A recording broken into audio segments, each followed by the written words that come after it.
has returned! I bring the destruction of Olympus!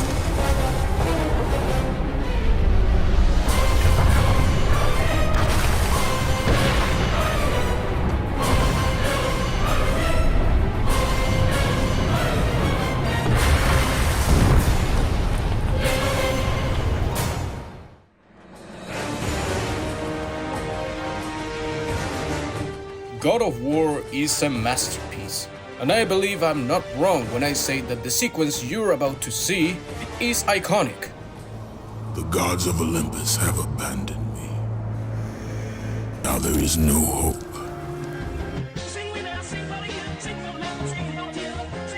It doesn't come as a surprise to anybody watching the video that God of War has turned out to be one of the most recognizable faces for gaming as a whole. You need only to tell someone, Greek white dude who kills, and they'll say it's Kratos. But how? How did God of War came to be known by everyone? How did it become so big?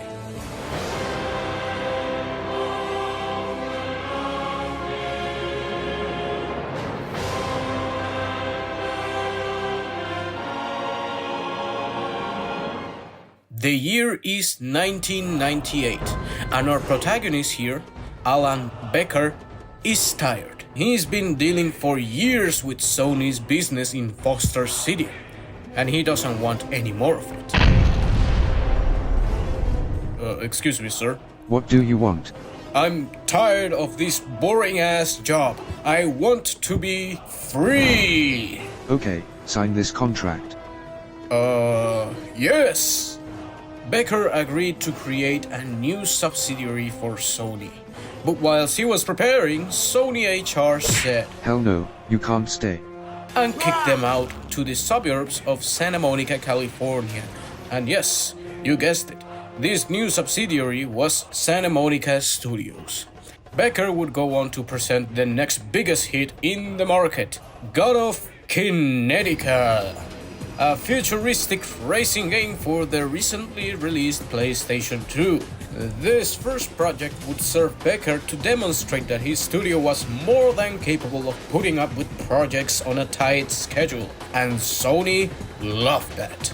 Santa Monica dreamed big, like really big, and Sony had been shown that, well, they knew their stuff, and that they could put up with schedules and be on time. This fella here, David Jaffe, would be appointed game director and creator for their upcoming game, a title known in production as Dark Odyssey, which Santa Monica began to work on in 2002. When Jaffe came to Sony to ask for a budget, he basically told them, you guys know that game, Onimusha from Capcom? Yeah, we're going to do that, but with Greek mythology. And when Sony heard those words, their eyes instantly went. And so they gave Jaffe nearly complete creative control over the game and a substantial budget. And so they get to work. Jaffe gave out some interesting interviews around that time, essentially saying that God of War was inspired by 400 different games and movies, and that PlayStation users would love it. And love it they would. Fast forward to E3 2004. God of War is here, baby! And they're testing out this cinematic camera system they have. Players did in fact notice issues with the camera in the cinematic presentation for the game. Jaffe even came out and said that in the early development he was thinking of making God of War a first-person game. Can you imagine that? E3 is over, and we're now in 2005.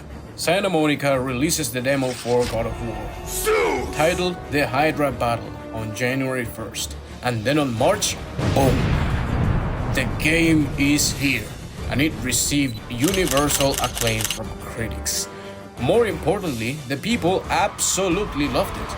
Everyone was eager to see why this bald albino dude was throwing himself off a cliff, and it was amazing. But Sony was patiently waiting in the corner of the room, waiting impatiently for the game to sell. And sell it did. By the end of July, it was the 6th best-selling game of 2005. and by 2006, it became one of the greatest hits for the PlayStation 2, selling 1 million units.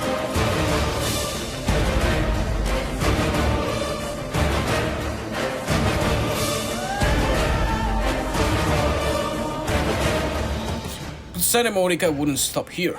Oh boy, no they wouldn't. At the very end of God of War, you have this meaningless text that nobody paid too much attention to. This does not even deserve any Sagoe heat, because this is dead serious. My father is angry at me! They're blaming at me! It's my fault! I admit it! I want everything about my family off the internet! I'll send in Spartans. I'll send in myself. I'll send in anything. So yeah, please get everything off the internet. Now! Curse the gods. Peace to everybody else. What you just saw was a pretty good summary of the sequel of God of War. Jeff took a gamble at the end of the first game by leaving that phrase there. In the case that the game succeeded, they pretty much had set the expectations for a sequel with that phrase. And so when the first game turned out to be a huge success, That's quite big. everyone was waiting for Santa Monica to deliver on their promise. Meanwhile, at their headquarters, they were already planning out the sequel. But there was a problem. Jeff had gotten pretty stressed out during the development and had pretty much lost his creative spark. And so, as a good company would, they dumped him. Sony decided to put him as creative director of the sequel, and in his stead, this fella took charge. Cory Barlog. Mr. Barlog here revealed that God of War 2 development had been significantly harder and way more stressful than the first game. If suffering? Hinting at the fact that getting all of these people to cooperate on the same idea was harder than refusing Aphrodite. One example of this was the Colossus, where Barlog wanted it to be the last thing to be developed as to have previous experience to work on it. One of the producers did not. In fact, he got so mad that he just decided to do it himself, making a pile of shit so big that it made God of War 2 look like a complete stinker. That is one big pile of shit. Nonetheless, the team manages to pull through and prepares to present the game.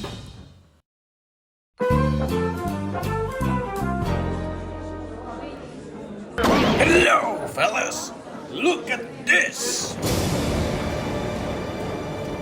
Santa Monica first announced God of War 2 in the Game Developers Conference, and then on E3 2006, the demo was out, and it was praised for its innovation in the combat system.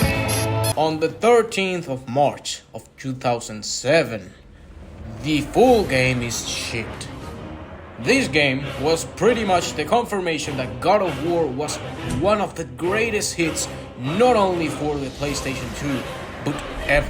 The game once again received universal acclaim, and more than that, it sold like hotcakes. 833,000 copies the first month. Oh, God. It got put on the greatest hits for PlayStation 2 line, but most importantly, it got banned on the UAE for nudity.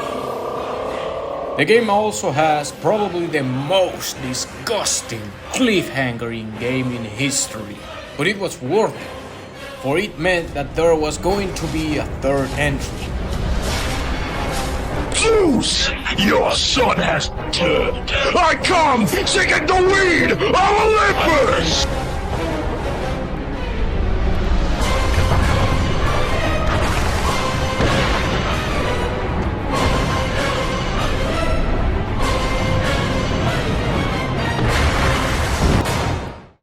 So, was that it for Santa Monica? No.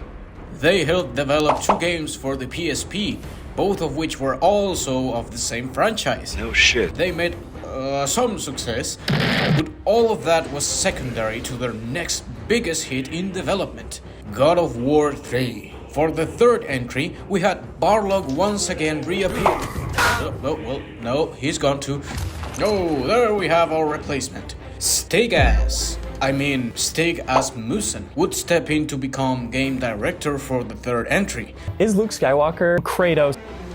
Absolutely. There was this franchise a while ago called God of War. Right. There's this guy Kratos. Right. I've run this by a number of people who all agree it's Right. Could Jar Jar Binks beat up Kratos? That's totally possible. Why did you insist we do this interview without pants? It's kind of hot. Sony knew that at this point, God of War was a safe bet, so they gave Mr. Asmussen a budget of $44 million. More than that, they had to port their engine from PS2 to PS3, which proved a challenge to the team as they had to remake the entire engine from the ground up. And originally, Barlog had said that maybe God of War 3 could have a multiplayer. You're a fake and a fraud. Put a pin in that one, because it would go on to become one of the worst ideas the studio could think about. God of War 3 would be put on display on E3 2009, with Sony having said a year earlier that this title would be the last of the trilogy. It garnered a lot of hype. Sony had also launched a bajillion campaigns of marketing, so the game was shown everywhere. It's hard to demonstrate just how much hype this game got before its release, and fans just had one question in mind: will it live to expectations? The game would be launched on March 16, 2010, and it would receive praise, worldwide praise, and would defuse all those people who didn't believe in the franchise having a good ending. It sold 1.1 million copies the first month, and it engraved Santa Monica's name on the board of legendary studios. Right?